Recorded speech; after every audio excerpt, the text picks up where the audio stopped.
তো আমরা বারোই গেছি টেন্টের থেকে 8টা বাজি যার এখন আমরা রুয়ানা হইমু লঙ্গর থেকে খানি উনি খাইয়া আমরা রুয়ানা হয়ে যাবো নাগাকুটি আর পাঁচতরনি ওইগুলার লেগা বোম বোম হর হর মহাদেব চলো।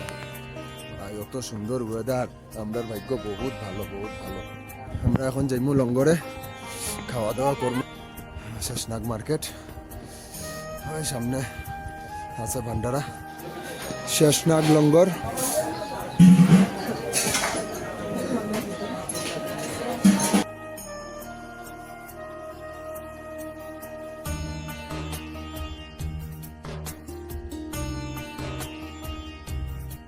গরম জলেরও সুবিধা আছে, আমরা এখান থেকে গরম জল ভরিয়ে এই যে আমরা ভান্ডারাত খানে খাইয়ে নেক্সট রওনা হয়েছি